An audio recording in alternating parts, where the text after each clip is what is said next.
MCom final EFM optional paper है हमारा economic environment in India, unit 3 चल रही थी हमारी। उसमें जो टॉपिक चल रहा था वो है हमारा इंडियन एग्रीकल्चर एंड डब्ल्यूटीओ, भारतीय कृषि एवं विश्व व्यापार संगठन। भारतीय कृषि और विश्व व्यापार संगठन का हम नेक्स्ट टॉपिक पढ़ेंगे। फर्स्ट टॉपिक जो हमारा इसमें चल रहा था उसमें फर्स्ट पॉइंट था आयात प्रावधान, जो कि हम पढ़ चुके हैं। नेक्स्ट जो हमारा वो है इसमें है कृषि अनुदान में कटौती।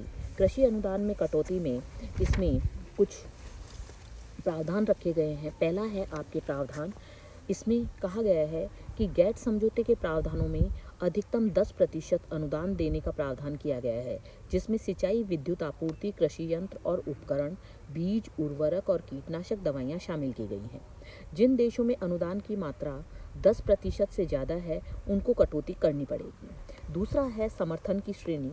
इसमें आपके दो समर्थन की श्रेणियों को दो भागों में बांटा गया है। पहला है वे नीतियाँ जो उत्पादन को सीधा प्रभावित करती हैं और प्रोत्साहित भी करती हैं, और दूसरा है जिनमें सीधा असर नहीं होता है।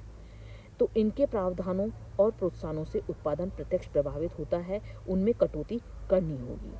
इसमें कहा गया है कि इसकी गणना में प्रथम 6 वर्षों में विकसित देशों को 20% कटौती करनी होगी, जबकि विकासशील देशों को 10 वर्ष में 13% कटौती करनी होगी। इस प्रकार के सभी शुल्कों को बाध्यकारी शुल्क करार दिया गया है। तीसरा है हरित मंजूषा। हरित मंजूषा ग्रीन बॉक्स, व्यापार के न्यूनतम असर वाले उपायों को हरित मंजूषा का नाम दिया गया। इसमें अनुसंधान, रोग नियंत्रण, अवसंरचना और खाद्य सुरक्षा जैसी सरकारी सेवाओं को इन उपायों में शामिल किया गया है। किसानों को प्रत्यक्ष भुगतान जिनसे उत्पादन बढ़े, कृषि पुनर्संरचना, पर्यावरणीय और क्षेत्रीय सहायता कार्यक्रमों के अधीन प्रत्यक्ष भुगतान भी हरित मंजूषा में ही शामिल किया गया है। जहां किसानों को सीमित उत्पादन के लिए कहा जाएगा वहां पर प्रत्यक्ष भुगतान की अनुमति है। इसे उत्पाद विशिष्ट भी कहा गया है। नेक्स्ट है आपके भारत की स्थिति, यानी कि इसके संदर्भ में भारत की स्थिति क्या है। तो विश्व व्यापार संगठन के कृषि क्षेत्र में दी जा रही जो सहायता है, सब्सिडी है, उस पर किए गए प्रावधानों में क्या प्रभाव पड़ा है। पहला है भारतीय कृषि में दी जा रही अनुदान राशि 10% से कम होने और गैट समझौते के कारण प्रभावित नहीं होगी, लेकिन सरकार पर बराबर गैर कृषि क्षेत्र का दबाव इसकी आड़ में बना हुआ है। दूसरा है आपके विकसित राष्ट्रों की अनुदान राशि में कटौती होने से भारतीय कृषि को संरक्षण तो मिलेगा, लेकिन भारतीय कृषि की उत्पादन लागत विश्व में ज़्यादा है और प्रति इकाई उत्पादकता कम होने से प्रतिस्पर्धा में कठिनाई आएगी, और छोटे और गरीब किसान जो अनार्थिक जोतों से प्रभावित होते हैं उनको भारी कठिनाई होगी। तीसरा पॉइंट है इसमें भारतीय कृषि के क्षेत्र में निर्यात संभावनाएं बढ़ने का अनुमान लगाया गया है, लेकिन विकसित देश के बहाने बनाकर कृषि निर्यात आयात पर प्रतिबंध थोप रहे हैं और कृषि सहायता में कमी भी नहीं कर रहे हैं, जैसे अमेरिका और ऑस्ट्रेलिया जो देश हैं वो ऐसा कर रहे हैं। चौथा है न्यूनतम समर्थन मूल्य पर प्रभाव पड़ने की संभावना व्यक्त की गई है और धीरे धीरे सरकार न्यूनतम समर्थन मूल्य बढ़ाने में संकोच कर रही है। भारत में समर्थन मूल्य इस 10% से काफ़ी कम है। तीसरा पॉइंट है हमारे निर्यात अनुदान, एक्सपोर्ट सब्सिडी। निर्यात अनुदान में उन सहायताओं को शामिल किया जाता है जो विदेशों में घरेलू माल की बिक्री बढ़ाने के लिए सरकार द्वारा उपलब्ध कराए जाते हैं। कृषि समझौते में कृषि उत्पादों पर निर्यात अनुदानों को निषेध किया गया है। अमेरिका और यूरोपीय संघ सबसे बड़े निर्यात अनुदान के उपयोगकर्ता देश है और दक्षिण अफ्रीका और स्विट्जरलैंड अन्य उपयोगकर्ता है। 1997 में दक्षिण अफ्रीका का अनुदान समाप्त कर दिया है। भारत की स्थिति क्या है इसके संदर्भ में। भारत में निर्यात अनुदान नहीं के बराबर है। विश्व व्यापार संगठन के अंतर्गत 3 प्रकार की छूटों को शामिल किया गया है: निर्यात विपणन मूल्य, अंतर्देशीय और अंतर्राष्ट्रीय परिवहन और किराए भाड़े में कमी। भारत में इस प्रकार के प्रावधानों से कोई प्रभाव पड़ने वाला नहीं है, लेकिन भारत को होने वाले विभिन्न देशों को निर्यात की रियायतें कम होने पर ही लाभ होगा, वरना संरक्षण के तहत और डंपिंग से विदेशी लोग लाभ उठाते रहेंगे। नेक्स्ट है सीमा शुल्क। उरुग्वे दौर के कुछ कृषि उत्पादों के आयात पर कोटा अन्य शुल्कीय अवरोधों और आयात निर्यात लाइसेंसों जैसे नियंत्रण लागू थे। अब इन शुल्कों को स्थान सीमा शुल्क ने ले लिया है। उर्वरक दौर में शुल्क समतुल्य तय करने की प्रस्तावित विधि आंतरिक मूल्य और बाहरी अंतर्राष्ट्रीय मूल्य के बीच अंतर की गणना करने के तरीके पर निर्भर है। अब भी अनेक मामलों में प्रारंभिक शुल्क बाध्यताएं प्रचलित वास्तविक शुल्क समतुल्यों से कहीं अधिक हैं। कुछ देशों को कुछ समय के लिए शुल्क दर कोटा अपनाने की छूट दी गई थी और धीरे धीरे और अंततः साधारण शुल्कों में बदलने का प्रावधान भी किया गया है।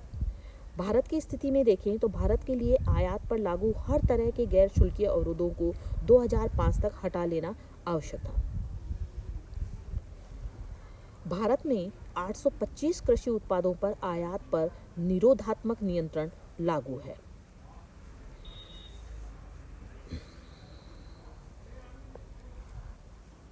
बौद्धिक संपदा अधिकार समझौते में कृषि उत्पादों जिन्सों के पेटेंट करवाने का प्रावधान भी किया गया है।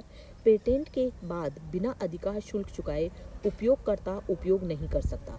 पौधों और पशुओं पर बौद्धिक संपदा अधिकार के संबंध में पेटेंट के अंतर्गत पौधों का संरक्षण और सुई जेनरिक के आधार पर स्वयं किसान तो बीज को बो सकेगा लेकिन बिक्री नहीं कर सकेगा। भारत की स्थिति इसके संदर्भ में भारत का किसान बीजों के बारे में पूर्णतया स्वावलंबी रहा है और भारतीय कृषि उत्पादों के बीज वर्षों तक बिना बोए भी उगाने की क्षमता रखते हैं। अमेरिका जैसे चालाक देश जो हैं वो चोरी छिपे और शीघ्रता से भारतीय उत्पादों का भी पेटेंट करवाने का दुष्चक्र चला रहे हैं।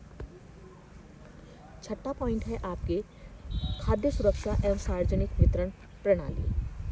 खाद्य सुरक्षा और सार्वजनिक वितरण प्रणाली में विश्व व्यापार संगठन ने खाद्य सुरक्षा के लिए प्रतिबंधात्मक प्रावधान ये किया है कि यदि सरकार खाद्य सुरक्षा हेतु खाद्यान्न खरीदे तो उसे बाजार भाव पर ही बेचे। भारत में लगभग 2/3 परिवार और जनसंख्या गरीबी रेखा के नीचे अपना जीवन यापन करते हैं, तो उनको भोजन सुरक्षा देने के लिए इस समय भारत सरकार जो 2 रुपये किलो गेहूं और 3 रुपये किलो चावल बीपीएल परिवारों को प्रति माह 35 किलो खाद्यान्न दे रही थी, इसको बंद करना पड़ेगा। इसके अलावा अन्नपूर्णा योजना में असहाय लोगों को निःशुल्क जो 10 किलो अनाज प्रतिमाह दे रही थी उसे भी बंद करना पड़ेगा। तो यह भारत के आंतरिक आर्थिक जीवन में अनावश्यक हस्तक्षेप का प्रावधान है, इसको कभी भी स्वीकार नहीं किया जाना चाहिए। नेक्स्ट है स्वास्थ्य एवं पादप स्वच्छता व्यवस्थाएं। इस समझौते में स्वीकार किया गया कि जंतु और पादप स्वास्थ्य और खाद्य सुरक्षा नियंत्रण सर्वोच्च सरकारी निकाय के अलावा भी किसी अन्य निकाय द्वारा तय किए जा सकते हैं। भारत की स्थिति के संदर्भ में ये कहा जा सकता है कि भारतीय जीवन में मूल्यों का महत्व ज़्यादा है और मानकों का महत्व कम। भारत जैसे सांस्कृतिक विरासत वाले देश में सादा जीवन उच्च विचार के दर्शन में उपयुक्त प्रावधान नहीं है ये वाला। भारत के लिए इनका नकारात्मक पहलू ये है कि यह संप्रभुता के विपरीत प्रावधान है। 8वां पॉइंट है आपके अंतर्राष्ट्रीय मानक निर्धारण। इन अंतर्राष्ट्रीय मानकों, दिशा निर्देशों और संस्तुतियों का निर्धारण करने वाले अंतर्राष्ट्रीय संगठनों, खाद्य और कृषि संगठन, विश्व स्वास्थ्य संगठन, कोडेक्स, भरण पोषण आयोग और अंतर्राष्ट्रीय जंतु स्वास्थ्य संगठन जैसे संगठनों को इसमें शामिल किया गया है।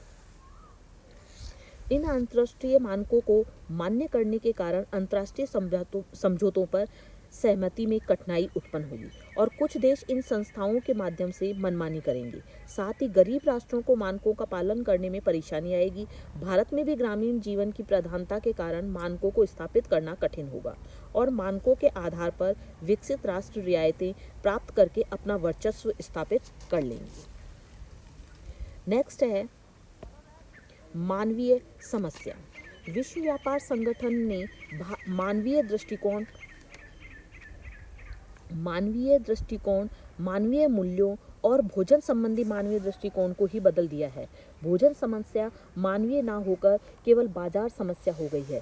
भारत जैसे देश में जहाँ ये मान्यता है कि जो जन्मा है वह खाएगा और जो कमाएगा वो खिलाएगा के स्थान पर जो कमाएगा वही खाएगा कि दर्शन यदि स्थापित हो जाता है तो समाज का असहाय, अपंग, वृद्ध, बाल, विधवा और त्याज्य जैसी श्रेणी के करोड़ों लोग समाज के स्थान पर सरकार के बोझ बन जाएंगे और सामाजिक दृष्टिकोण भी बदल जाएगा।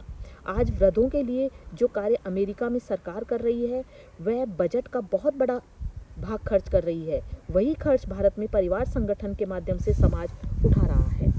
भारतीय सांस्कृतिक और सामाजिक मूल्यों का ह्रास होगा, क्योंकि मानवीय संवेदनाओं का बाजार की संवेदनाओं में बदलना घातक सिद्ध होगा भारत के लिए।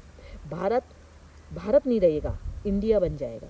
साथ ही विश्व में भूखमरी बढ़ेगी और भविष्य में मत शक्ति के आधार पर प्रजातांत्रिक संस्थाओं का मुखर विरोध भी होगा।